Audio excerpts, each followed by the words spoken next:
Baik, kita lanjutkan ya terkait perkuliahan kecerdasan artifisial, oh, data science kan.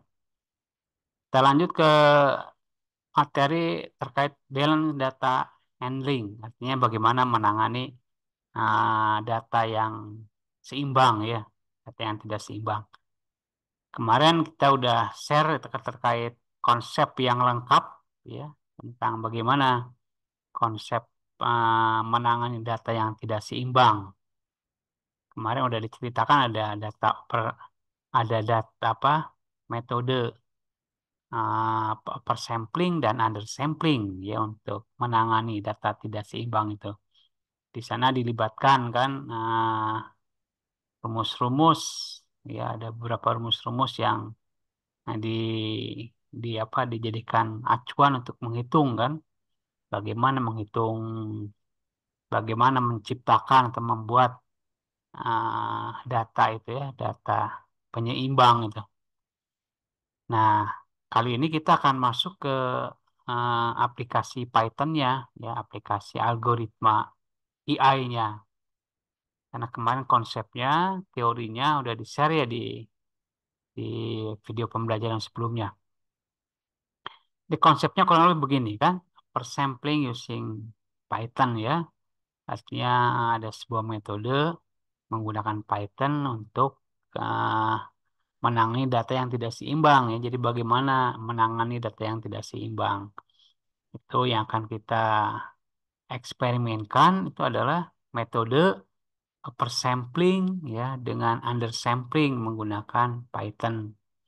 Ini contohnya begini, kalau kita punya data asli ini, data aslinya ya, original datasetnya begini nih, ya tidak seimbang. Artinya ada data yang jumlahnya banyak kan, ada data yang jumlahnya sedikit. Ya dalam dataset itu ada di sini contohnya dua kelas, ya data banyak, data sedikit. Nah, dengan menggunakan oversampling, artinya data yang sedikit ini dijadikan jumlahnya sama dengan data yang mayoritas. Ya, ini kan minoritas, ini mayoritas.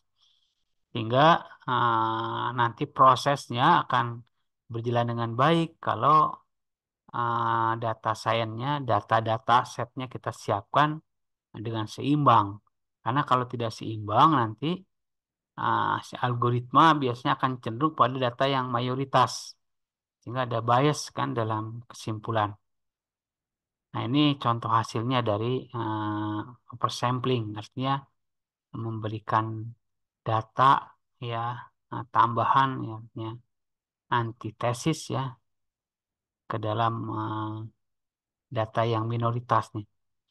Jadi penanganan data seimbang ya, balance data handling adalah suatu pendekatan yang digunakan dalam data science dan AI untuk mengatasi masalah ketidakseimbangan kelas dalam dataset. Nah, ini contohnya ini tidak seimbang ini datasetnya kan. Ketidakseimbangan kelas terjadi ketika jumlah sampel dalam satu kelas jauh lebih banyak atau lebih sedikit dibandingkan dengan kelas lainnya. Ya, tidak seimbang jumlahnya antara dua kelas tersebut. Ada mayoritas, ada minoritas. Yang dapat menyebabkan model pembelajaran mesin ya, atau AI menjadi bias terhadap kelas yang dominan dan mengabaikan kelas yang minoritas. Mengabaikan. Jadi dia cenderung pada kelas yang dominan, yang mayoritas.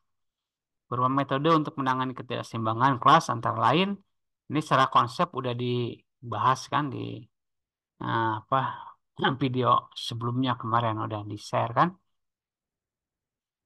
Nah, contohnya begini kan, contoh data tidak seimbang ini. Ini kelas nih ya.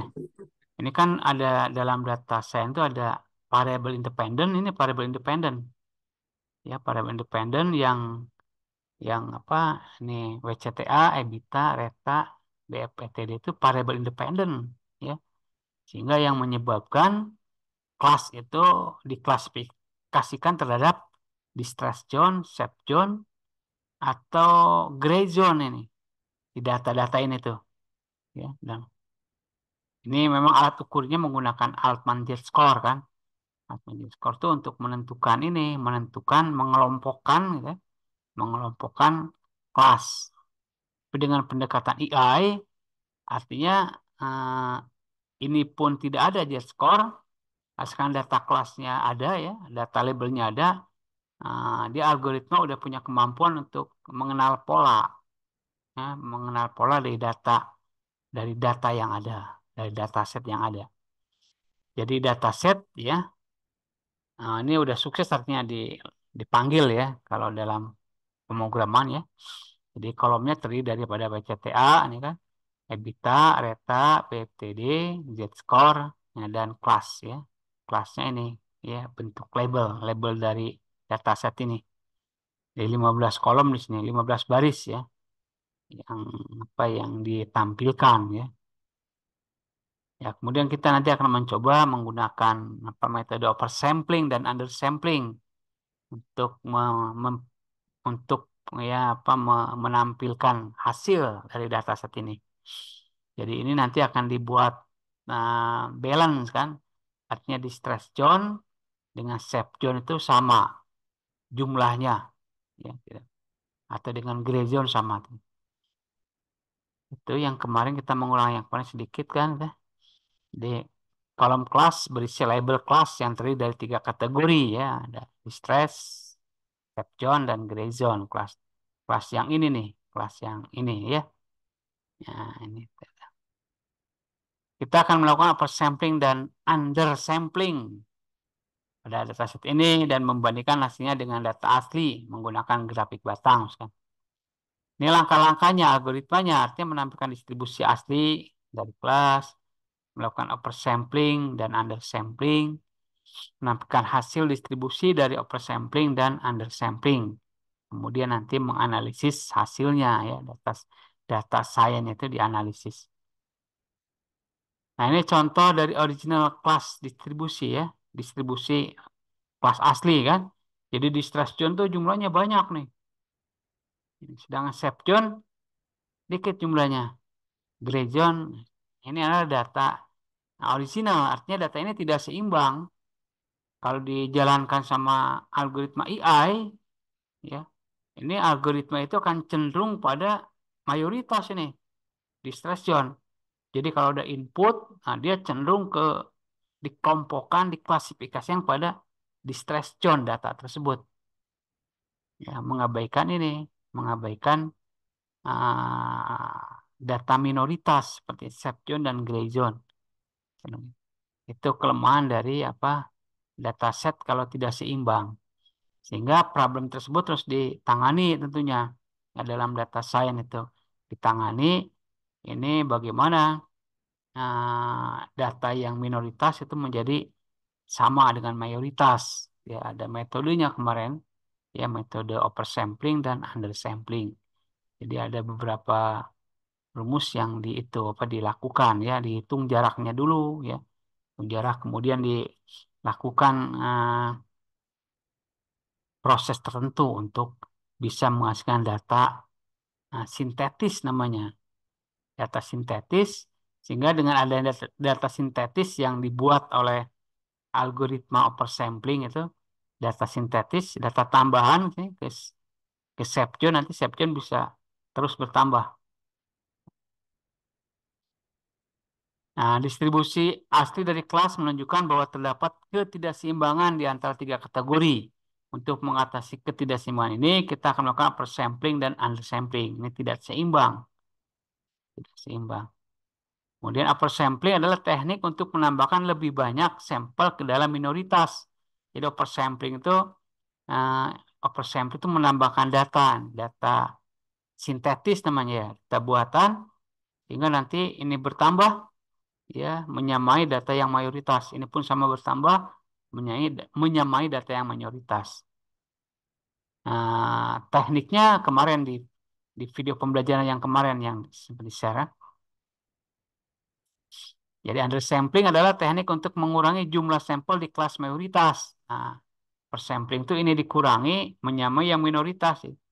Kurangi. Ini pun dikurangi mayoritas. Nanti ada dalam Python tuh namanya ada modul atau function imbalance learning ya. Harus dipasang, berarti harus diinstal di dalam lingkungan Python kita kan, atau lingkungan apa, Anaconda ya, nah, Jupyter Notebook kan. Tapi kalau menggunakan apa, Google Colab, nah, biasanya ini udah diinstal ya, karena dia berbasis IoT kan. Nah itu, nah ini nanti contoh dari penerapan algoritma AI ya ke dalam data science ya. Algoritma AI-nya di sini digunakan menggunakan Python tentunya ya. Pertama tentunya kalau kita mengaplikasikan pada Python itu ada import dulu ya, import import library ya, import library. Hanya beberapa ini di, ditambahkan dulu ya, diinisialisasi. Pertama Pandas digunakan untuk manipulasi data nih, import Pandas. Nah, disimpan di PD ini, import matplotlib ya, ini untuk visualisasi data, artinya membuat grafik nih di sini. Bisa grafik batang, bisa grafik pencar kan. Kemudian imbalance ya, imbalance. Di sini imbalance upper sampling ya. Import random sampler, artinya di sini untuk melakukan oversampling dan undersampling pada data yang kita punyai. Jadi function daripada oversampling ya, itu dan undersampling dipanggil aja dalam Python tuh. Kita tidak perlu membuat coding lagi. Seperti membuat function ya, kalau dalam algoritma kan dalam pemrograman pure coding itu ini dibuat, artinya dibuat function dipanggil oleh program utama. Nah, kalau dalam Python ya, dia bisa memanggil ya, memanggil function daripada oversampling dan undersampling. Tinggal kita gunakan aja nanti dipanggil. Nanti dia akan berfungsi ya, berfungsi menjalankan algoritma oversampling dan undersampling. Kemudian random ya, random ya, random undersampling kan, import dari ini imbalance undersampling, ini importnya random sampling. Ini gunakan untuk menghitung tentunya, menghitung frekuensi elemen dalam satu koleksi ya. From collection, import counter, menghitung dalam satu kumpulan data ya, collection. Ini pertama, ini nanti kita eksperimenkan di dalam Python. Ya. Kemudian setelah itu memanggil nanti ya, memanggil data yang kita punyai tentunya. Data yang kita punyai bisa kita menggunakan ini langsung apa? Nah, ini ada, oh belum ada ya DF-nya ya. DF, nah ini secara langsung ya menggunakan function read, berarti ya read ya, baca artinya data di dalam data CSV ya, dibaca dengan function ini read, simpan di simpan di ini di ah, apa namanya, data frame ya, data frame itu ya variabel kan. Nah untuk mengecek apakah ini menggunakan untuk mengecek kan, membaca data dari CSV bernama data CSV dan menyimpan dalam data frame ini. Kemudian kita akan menghitung distribusi dari kelas dalam kolom kelas dan mencetaknya kan. Di sini menghitung distribusi ya, original distribution. Ini data frame, kelasnya ini. Kelas itu yang tadi, kelas itu ada yang gray zone, safe zone, dan apa, distress zone. Ini dihitung ya, value count ya. Kemudian di print original class distribution. Print original. Ya, ini untuk menghitung itu kelas ya. Menghitung nih count, fungsi count. Jadi kita coba itu. Nah, ini metode upper sampling. Upper sampling itu random upper sampling. Artinya dipanggil ini, disimpan di dalam rows kan, membuat objek random upper sampling dan random set 42. Artinya untuk konsistensi kan, sehingga nanti kalau dijalankan berulang-ulang hasilnya akan tetap stabil dengan menggunakan ini apa, random state ini. Kemudian ini kita siapkan ya, siapkan untuk melakukan oversampling kan, X ya, Test sample, IRS sample. Ya ini kan metode random sampler random itu dipanggil kan ini. Terus ini menggunakan fitness ya trainingnya dipanggil nih test sampelnya tuh. Test sample ya apa metodenya ini kan metodenya kemudian parameternya. Parameter ya, parameter ya. Nah, ada class, axis ya. Kemudian ini ada ah, dipanggil juga data frame-nya. Nah, nah, dihitung kan ini. Jadi untuk melakukan upper sampling pada data ini ya mengembalikan fitur yang di resample ya, ke example tentunya dan label Y sampel. Nah, ini sebuah function yang menghitung itu apa algoritma upper sampling artinya ada menghitung jarak terdekat kan seperti teori yang kemarin terus menghitung jarak terdekat itu menggunakan rumus itu apa distance ya jarak ada rumus jarak kan kemudian ada setelah itu dihitung itunya apa menghitung itu apa namanya variabel ah, sintetisnya jadi ada dua tahapan ya menghitung jarak kemudian menghitung variabel sintetis. Kita coba ya menghitung distribusi kelas setelah persampling dan mencetaknya ini print ya. Print. Nah, ini menghitung kan. Nah, menghitung distribusi kelas setelah persampling dan mencetaknya. Jadi, persampling ya, cetaknya. Ini udah melakukan persampling, counter Y, resample. Oke, kita nanti ini under sampling. Ya, ini fungsinya tinggal dipanggil aja dalam Python tuh. Panggil ya. Jadi untuk membuat objek random under sampler nih dengan random nih. Untuk konsistensi hasil sama melakukan undersampling pada data mengembalikan fitur yang di resample dan label Y.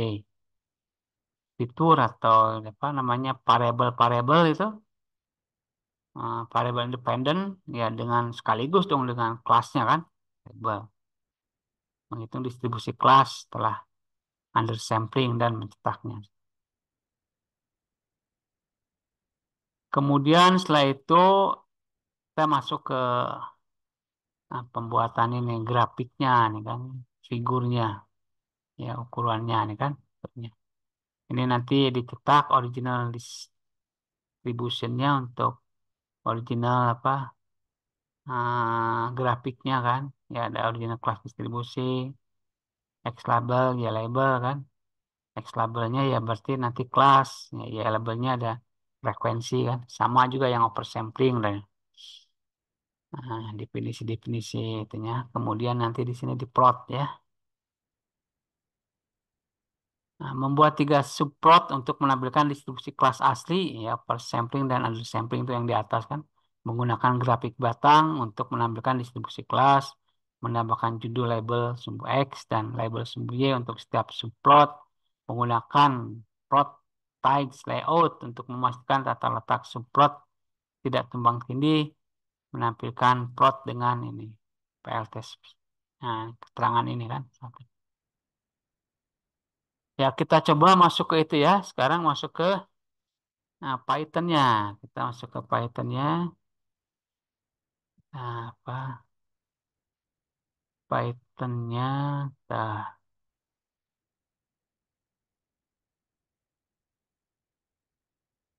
nah, ini Python-nya kan?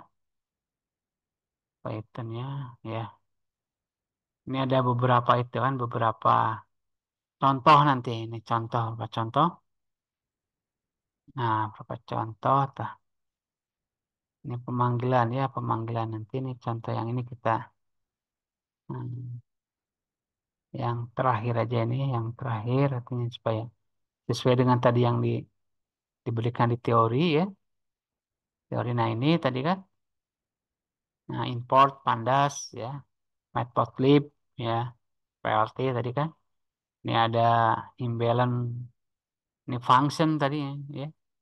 Random upper sampler, ini random under sampler kan. Kemudian collection info yang tadi dijelaskan di PowerPoint. Nah, ini membaca itu, membaca apa? Data. Ah, ini bukan data, kita punya data namanya bus CSP. Ya, ini function read CSP, ya, sehingga ini tinggal dipanggil nih datasetnya, nah, dataset ya atau datasannya bus CSP disimpan sama di folder, berarti ini folder yang sama dengan Anaconda ya. Anaconda yang apa waktu kita install Anaconda dalam laptop lokal. Nah, ini nama file busnya disimpan bersamaan foldernya dengan Anaconda. Ya, kalau kita ini jalankan ya di run, ini menggunakan Anaconda ya, karena lokal bukan pakai apa namanya collab ya, Anaconda project open. Jalankan ini tidak ada error berarti ya, nah, tidak ada message berarti ini jalan ya, ini dikenal kan, dikenal. Ya. Kemudian ini memanggil, memanggil dataset yang dipunyai, yaitu namanya bus ya, bus dataset, klik, nah ini pun sama, ini akan menampilkan itu data data original, data aslinya tadi original distribution kan. Ini DF-nya itu adalah data frame-nya ini atau variabel kelasnya itu dihitung kelasnya nanti. Kelas itu tadi yang label, yang ada distress zone, gray zone dan apa safe zone itu adalah kelas ya label. Kemudian dihitung ya value count kan. Kemudian di print nanti ini print label biasa print original class distribution. Print original ini original. Nah, ini kita jalankan. Nah, ini hasilnya. Di original class distribusi itu subzone-nya 57, gray zone-nya 10, distress zone-nya 3. Artinya tidak seimbang ini. Didominasi ya oleh kelas kelas ini, kelas subzone ya. Kemudian gray zone yang terakhir distress zone. Nah, ini data ini kalau diolah sama algoritma yang standar aja ya, algoritma AI yang standar atau algoritma machine learning yang standar, ini hasilnya tidak akan optimal, malah justru ada bias. Ya karena si algoritma itu cenderung kepada data yang mayoritas. Kalau ada input, dia cenderung ke data yang mayoritas ini. Ya dikelompokkan ke dalam subzone. Padahal seharusnya itu adalah nah ini distress zone ya. Ini ke arah subzone. Jadi true false ya. True false ya. Nanti kita belajar itu apa itu true false atau itu true true negatif ya, true positif itu ada. Dalam analisis data data science itu ada metode begitu. Nah, jalan kita akan menghitung nanti oversampling. Oversampling artinya meningkatkan yang itu ya, apa yang ini yang minoritas. Ya sehingga semua jadi 57. 57. Jadi 57 ya. Nih, kita lihat nih. Ini random upper sample, random ya, random state ini adalah parameter kan untuk memproduksi agar agar apa hasil yang di itu tuh tetap tidak berubah.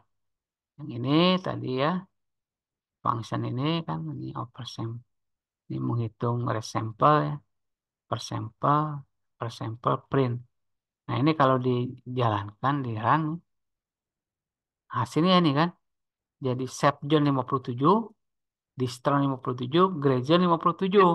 Nah, ini semuanya di oversample, oversampling artinya di yang minoritas ditambah dengan data sintetis namanya, data buatan sehingga menyamai data yang mayoritas. Nih. Kemudian yang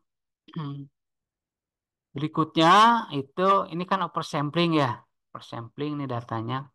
Kemudian undersampling. Nah, undersampling itu justru kebalikannya, ya. data yang mayoritas dikurangi ya menjadi mengikuti data yang minoritas. Jadi semuanya jadi tiga. Nah, seperti ini ya ini ya ini datanya kan ya datanya pakai undersampling. Nah kalau kita jalankan tentunya jadi tiga semuanya datanya. Nah tiga nih undersample plus distribution. Jadi counter distress nya tiga, gray nya tiga, shape nya tiga. Padahal data originalnya begini, originalnya tuh shape zone 57, gray zone 10, distress zone 3. Kita gunakan oversampling, ya tentunya semuanya mengacu ke yang mayoritas ya sehingga semua data menjadi 57. 57 itu secara otomatis dibuatkan oleh algoritma AI ini menggunakan function random sampler. Random sampler ya, sampel ya. Random sampler ini. Kalau minoritas menggunakan under sampler. Minoritas. Ini tentunya ada perhitungannya ya. Kalau secara manual kan di video yang kemarin dijelaskan terkait nah, bagaimana menghitung jarak terdekat. Ya. Kalau ada berapa data dihitung dulu jarak terdekat. Kemudian setelah itu, setelah ada jarak terdekat, baru dihitung interpolasinya. Interpolasi itu ada beberapa langkah, nah, prosedur yang harus diikuti interpolasi. Sehingga nanti tidak dapatkan data sintetis namanya. Ya, sintetis data buatan itu yang diulang-ulang. Oke, makanya dilihat itu ya yang video yang kemarin. Ini kalau di otomatis begini menggunakan coding. Kemudian undersampling ya, ini hasilnya kan. Jadi ke persampling ya ke data yang mayoritas. Ini kalau undersampling cenderung ke data minoritas. Si data itu dijadikan minoritas. Nah, tetapi konsepnya jadi balance ya datanya seimbang. Artinya datanya semua sama. Tidak ada yang mendominasi. Sehingga diharapkan dengan data sama begini ya, kemampuan dari algoritma AI akan berjalan dengan baik nanti. Ya, mengklasifikasikan, memprediksi itu tingkat akurasinya akan lebih baik, tingkat presisinya, tingkat advance score-nya, tingkat AUC-nya makin baik. Itu diharapkan kalau kalau data yang diolah tuh data yang seimbang ya, data. Ya, tentunya selain seimbang juga data tuh harus normal. Kemarin kan udah pelajari ya, data tersebut harus tidak ada missing value kan. Ya, data tersebut harus dalam ya kondisi terbaik ya. Nah, diharapkan akan menghasilkan result yang good result. Setelah kita olah ini semua, kita akan tampilkan tentunya grafiknya, ya, figurnya, ya, di plot nanti figurnya. Nanti akan ditampilkan original distribution dalam bentuk grafik ya, grafik batang di sini. Grafik batang ini bar ya, original distribution index kan. Akan ditampilkan ya. Ini juga ditampilkan ya. Grafik oversample distribution, distribusi oversampling ya yang mengikuti data yang mayoritas distribusinya. Kemudian ini untuk menampilkan distribusi data yang mengikuti data minoritas. Minoritas. Kemudian ini diplot ya. Ini kalau kita jalankan yang ini ya, jalankan masukkan grafik. Nah, ini grafiknya, hasil grafiknya.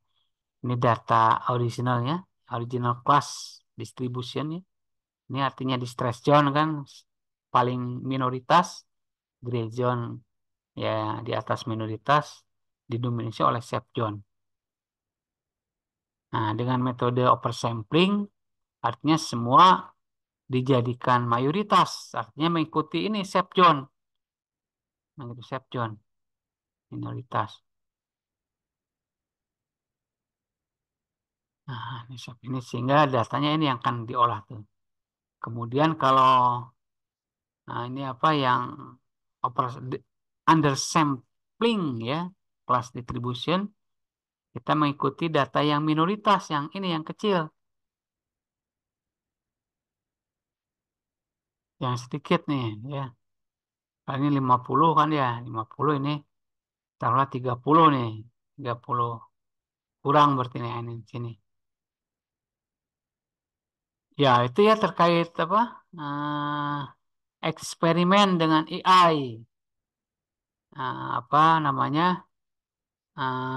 Data science, eksperimen dengan AI dengan coding, coding kan. Nah, ini cara pemanggilan ya, cara pemanggilan. Nih. Atau bisa juga cara pemanggilannya seperti di atas begini, cara pemanggilannya tuh. Ini kan sama ininya apa? Inisialisasi variabel kan.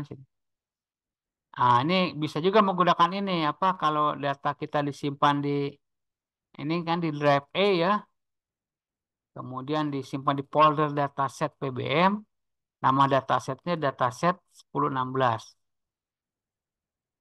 Nah, kemudian ini dicek kan apakah data ini disimpan betul dalam dalam dataset kan, dataset A ya. Dicek di sini path-nya kan.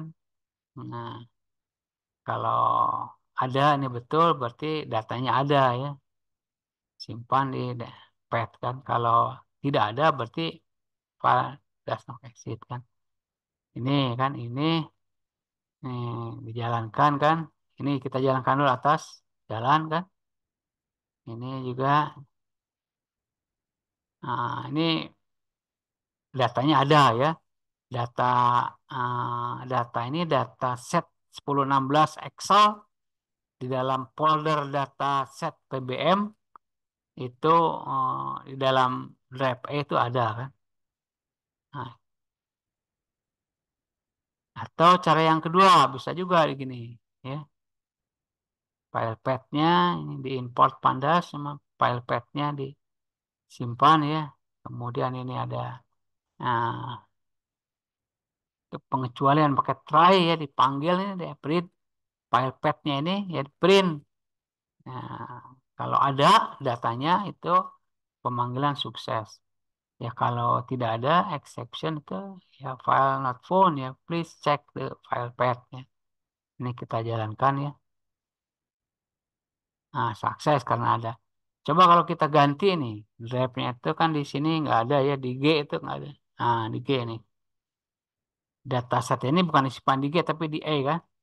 Ini kita jalankan run file not found. Please check the file path. Sini. Karena data ini bukan di G tetapi di E. Tuh. Baru di sana di itu di setelah ketahuan ya ada berarti di sini dijalankan berarti ya. Jalankan karena di E ada. Nah, di E ada nih. Load data dari file Excel ya. File path data. Nah, oh ini ada kalau ada ini. Nah, tinggal di itu setelah dipanggil-panggil ya. Ya gunakanlah. Ya mau dipanggil apapun bisa jalan karena datanya sudah ada kan. Nah, ini bisa dilanjutkan ke bawah nih. Nah, lanjutkan ke bawah nih. Nah, ini datanya tuh. Karena dipanggil 15 ya. Datasetnya 15.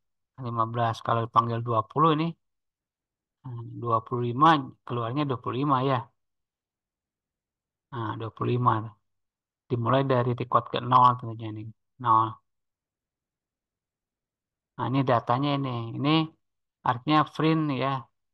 Asumsi X ya data location ya, integer location. Ini diambil X-nya itu semua data X ini ya. X-nya dikurang min 1 berarti ini tidak dilibatkan nanti si kelasnya tuh. Gini. Kalau data Y-nya ya, Y-nya itu Hmm, Ini hanya diambil yang ini aja, kelas aja ini. Iya, nah ini tidak dilanjutkan codingnya. Nanti kita bisa dilanjutkan. Ini, oh ini ya. Ini sama dengan yang bawah tadi ya. Sama, sama.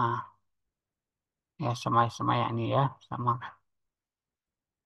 Ya, itu terkait apa eksperimen dengan Python terkait upper sampling dan under sampling. Kan metode itu metode imbalance data ada beberapa ya, tapi yang kita eksperimenkan baru upper sampling dan under sampling. Silakan kalau ada yang mau didiskusikan.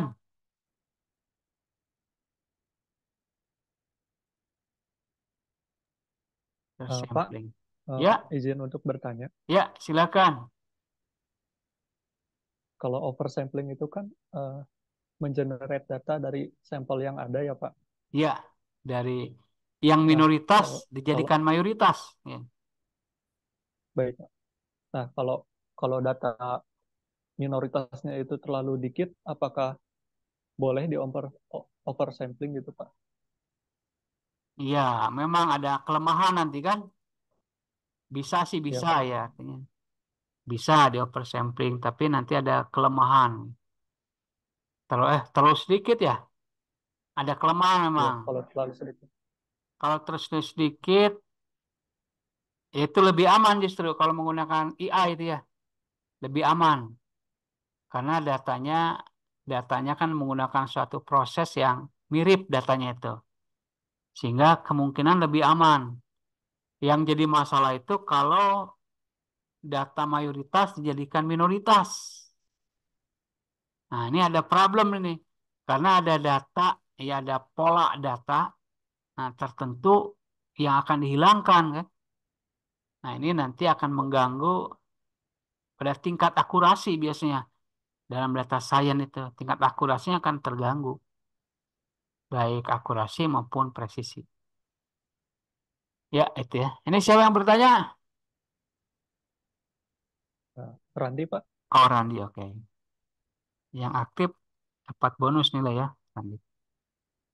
Itu Randi ya. Baik, Pak. Terima kasih, Pak. Ya, sama-sama. Yang lain?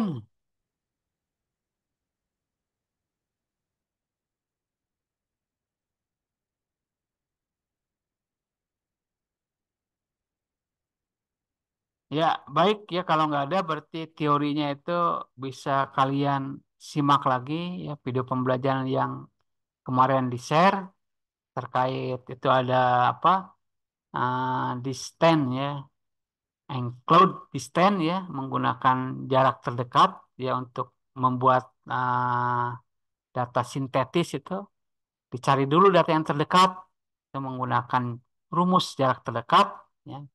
Di video kemarin sudah dijelaskan.